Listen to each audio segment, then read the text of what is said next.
Más uno, el podcast de entrevistas de Karin Cohen.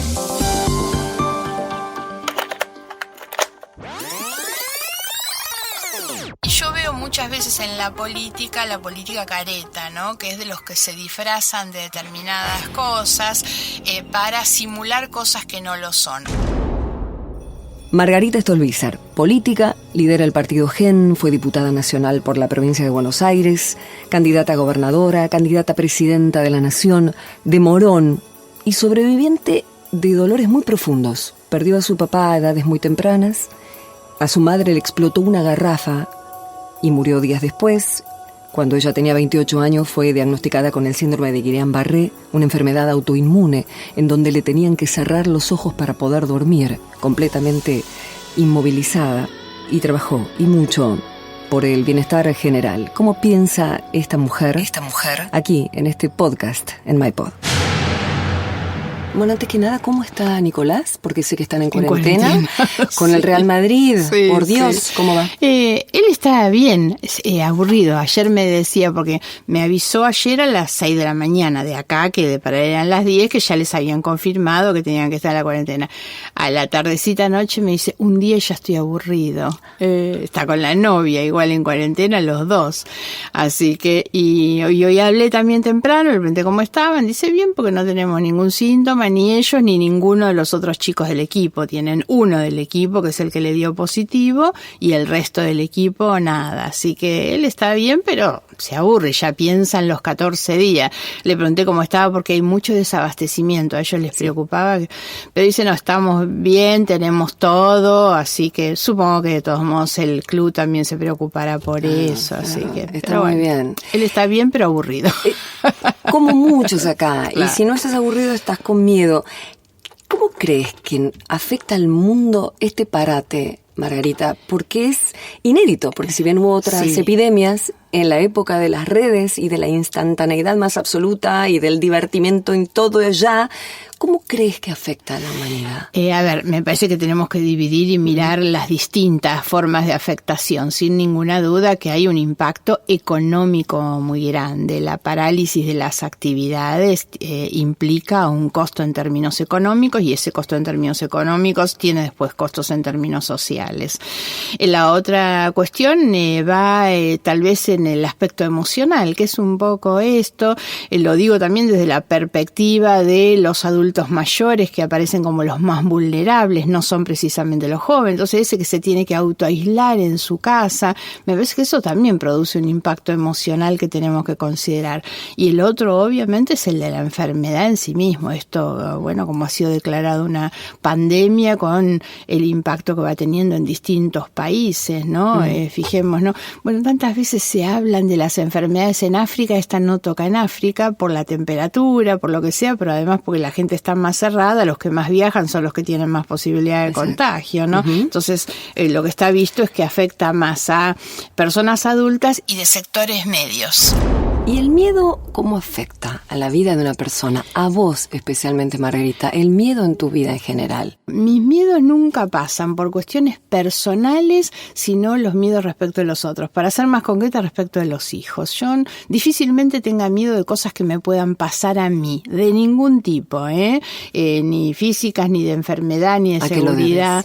En cambio, no sé, a veces digo que cuando uno pasa cosas duras en su vida, eso nos prepara de otra manera para enfrentar las cosas. Tal vez porque ya soy grande, ¿no? Entonces ya no tengo tanto miedo que a mí me pase nada, pero sí lo vivo, aunque trato como de autocensurarme y no hacerlo demasiado explícito, aunque a veces me pongo cargosa con mis hijos, que ya son grandes, son hombres, pero sí te digo que si hay algo sobre el que tengo siempre como una carga, a veces me doy cuenta que en exceso es la preocupación por lo que les puede pasar. Entonces cuando sé que están en la calle, cuando sé que puede pasar esto, esos son los miedos que tengo, que es que a otras personas les pueda pasar algo, ¿no? Hablando de cosas que pasaste y de cosas duras que has sobrevivido, La primera tiene que ver con la pérdida de tu papá en edades muy tempranas. ¿Qué edad tenías? ¿Eras chica? Sí, terminaba el colegio, estaba terminando el colegio, me acuerdo que estábamos por salir de viaje de egresados, yo terminé yendo, pero bueno, fue un viaje de egresados muy atípico, nosotros siempre hemos tenido una relación familiar muy fuerte, entre todos, muy unidos, nosotras somos dos mujeres con mi hermana, muy del padre siempre, así que no, desde luego que fue una edad, la adolescencia es una edad muy crítica para perder una persona así, ¿no? Así que por supuesto que fue para mí un golpe muy duro en ese momento. ¿Enfermedad? Fue de un infarto, pero mi papá ya sufría del corazón, ya había tenido otros infartos previos, digamos, pero ese no, ese fue saliendo a trabajar a la mañana. Impacto, o sea, sí, de un momento al otro. Claro, me fueron a buscar al colegio, a mí, para que viniera a mi casa porque mi papá había fallecido. Estaba en 5º año del colegio yo, así que... Y eso son cosas que además condicionan. Yo iba a estudiar 2 carreras universitarias y no, tuve que estudiar una, ir a trabajar, acompañar a mi mamá, bueno, todas esas cosas, digamos que te desestructuran una familia cuando está muy armada, sobre todo pensemos en una familia tradicional hace tantos años. Si bien mi mamá también era profesional, pero bueno, muy estructurada en base al jefe de la familia, ¿no? Exacto. Y después la pérdida de tu mamá, perdón, médicos eran. Médicos, los dos médicos. Sí, la de mi mamá en una circunstancia trágica, sí. Fue un accidente doméstico, así que ahí sobre todo el impacto muy fuerte. Yo vivía sola con ella también, bueno, pero el impacto fuerte de su accidente, que fue tremendo, estuvo varios días internada en el Instituto del Quemado y bueno, eso fue obviamente muy trágico, digamos, como episodio trágico en mi vida, sin duda que es ese, ¿no? Cuando pasan estas cosas me pregunto, cuando uno pasa una tragedia, esa resiliencia, esa capacidad de rearmarse, porque si no la vida cobra un sinsentido. Después vino tu enfermedad, una autoinmune, por lo tanto ¿crees que está relacionada con el impacto emocional? Y eso es lo que siempre se dijo, primero porque el tiempo fue muy mínimo, muy breve, digamos prácticamente de días o de meses entre un acontecimiento y otro, entonces claro, yo estaba con las defensas por supuesto muy bajas y todos adjudicaron siempre a eso, más allá de que fue una enfermedad aparentemente virósica y bueno, yo nunca entendí mucho, fue una enfermedad un poco rara, pero que sí, me postró durante varios meses. ¿Y qué recordás de eso? ¿De la enfermedad? Sí, 20 y pico de años tenías. Sí, la enfermedad era muy rara en ese momento, muy desconocida. Por Guillain-Barré. Claro, una enfermedad que tal vez recuerdes que hace unos años la tuvo un chico que estaba de luna de miel en Tasmania. Sí.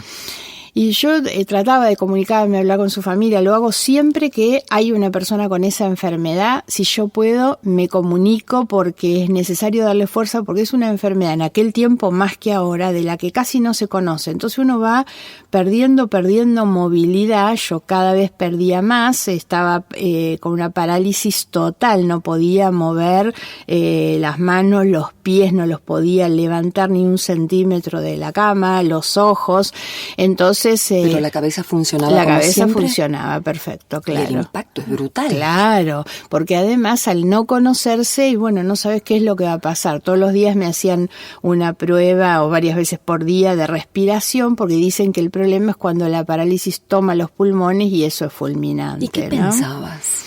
¿Te ¿Te deprimiste? Y no, ya venía con la depresión porque lo de mi mamá había sido días antes, entonces por supuesto, porque además yo no pensaba que iba a salir de esa situación, que yo estaba cada día peor, entonces naturalmente que me pensaba que no iba a salir de la situación, no se explicaba, nadie explicaba qué era lo que tenía. ¿Quién te cuidaba? Y el que hoy es mi marido, que yo digo, también esas cosas son las que nos unieron en la vida, ¿no? Yo tengo a mi hermana que también, pero ella tenía, bueno, un bebé chiquito en ese momento, y quien hoy es mi marido, cuando mi mamá falleció, él se vino a vivir conmigo, y entonces, claro, yo estaba a cargo de él, por supuesto, en esto, era el que iba y venía y me traía las cosas y estaba conmigo en la clínica, así que...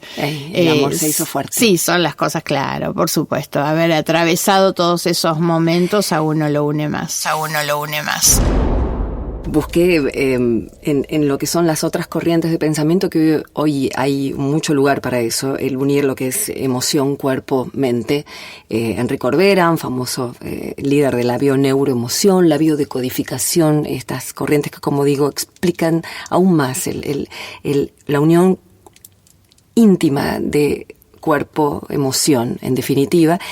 Y busqué la enfermedad, que es lo que él dice, y habla de conflicto, de desvalorización o culpabilidad, una parte de mí que quiere matar a otra parte de mí. Mirá. Y me pareció tremendo. Claro. Porque ¿te sentiste culpable en algún momento? ¿Lo hiciste consciente? No. ¿Crees? Lo de tu madre, digo. No. No fue así. No, para nada. No, nunca tuve ese tipo de sentimientos. No. En general, así como te decía antes, no soy de los miedos, no soy de las culpas tampoco. Algo que no es muy femenino, las mujeres somos muy culpógenas. Absolutamente. Claro, tal vez no tanto. Sí, hago, pero esto ya más en mi vida cotidiana, esa cuestión muy de la mujer que es la autocompensación permanente, ¿no? ¿En qué sentido? Y que si me voy a ir tiene que estar la comida lista, mis hijos se ríen porque cuando yo cocino mucho, ¿y cuántos días te vas? Preguntan enseguida. Pero eso no es culpa, claro, Margarita. Por eso digo, un poco escondido, yo lo vivo con esta idea de la autocompensación de las ausencias, pero no deja de ser también un poco de culpa. Y de esa vulnerabilidad que te mantuvo en cama casi en un estado de nada, de nada, absolutamente sí. De no poder mover nada, saliste. ¿Y qué fue lo primero que hiciste o el primer proyecto que enfrentaste en tu vida? Y a ver, no me acuerdo tanto, pero por supuesto que habrá sido salir adelante. Yo salí, volví a mi casa y lo que tenía que hacer era ejercicios de kinesiología permanentemente para recuperar la movilidad, sobre todo la de la cara, que es la que la gente me conoció con posterioridad, cree que mi cara es así natural, y yo digo que mi cara cambió tanto con la enfermedad porque mis facciones, mis ojitos que se cierran, la boca que se tuerce, bueno, son las consecuencias de la enfermedad. Antes no era así, yo me noto cambiada. Entonces tuve mucho tiempo, no solo en la cara, en las piernas, brazos también, que hacer mucho tiempo porque la clave de mi recuperación física estaba en el ejercicio. Entonces ahí ponía yo, obviamente, mucho empeño, que era en recuperar ese aspecto físico, que es obviamente lo que me permitió también salir adelante, ¿no? Y después, bueno, yo volvía a mi casa en esa situación de que ya no estaba mi mamá tampoco, así que bueno, uno de los desafíos de esa época fue que aprendí a cocinar, por ejemplo, y hoy soy una muy buena cocinera y hasta ese momento yo no sabía. Entonces, el tiempo que yo estuve de reposo en mi casa ya, que donde ya podía caminar y moverme, aprendí a cocinar, por ejemplo. La vida cambia todo el tiempo, en definitiva. Todo el tiempo, y todo es aprendizaje, aún desde el dolor como desde las alegrías, y todas las cosas nos enseñan y nos dejan algo. Yo creo mucho en que aprendemos hasta el último día de nuestras vidas, ¿no? Y creo que uno tiene que estar abierto a ese aprendizaje permanente.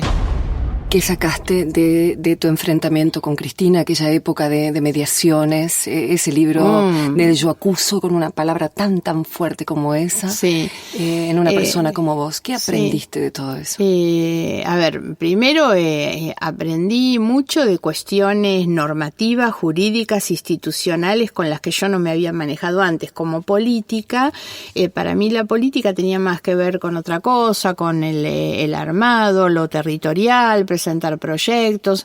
Ahí me metí en procesos de investigación de muchas cosas a los que no estaba acostumbrada, pero por supuesto que eso a mí me sirvió para reafirmar las convicciones de toda mi vida, porque un poco hablábamos antes de cómo te marca la familia en muchas cosas y demás, y yo digo, bueno, yo tengo ya un patrón de vida que no lo voy a cambiar nunca a esta altura, pero que se reforzó fundamentalmente en ese momento. Pues yo te diría que en algunas cosas, cuando uno ve cómo se han manejado, sentía asco, si tuviera que llamarlo de alguna manera, ¿no? Porque o sea, aprendiste a lidiar con esos sentimientos también. Sí, por supuesto. Y ahí también me parece tu pregunta es buena, en el sentido de que yo nunca no tengo conflictos de tipo personal con ella, y lo digo a todo el mundo, yo la verdad no tengo nada contra ella. A mí mi pelea, mi lucha es contra prácticas que son malas, contra la corrupción en general, no es contra una persona, yo no tengo nada en contra de ella, pero me parece que hay que llegar a un punto de madurez también en esa mirada y de saber que eso no se entrega, ¿no? Yo soy una convencida que hay que seguir adelante, aun cuando no te voy a negar las decepciones que me produce muchas veces cuando pienso, ¿y esto importa o no importa? ¿Vale o no vale? ¿No? Porque uno tiene también la permanencia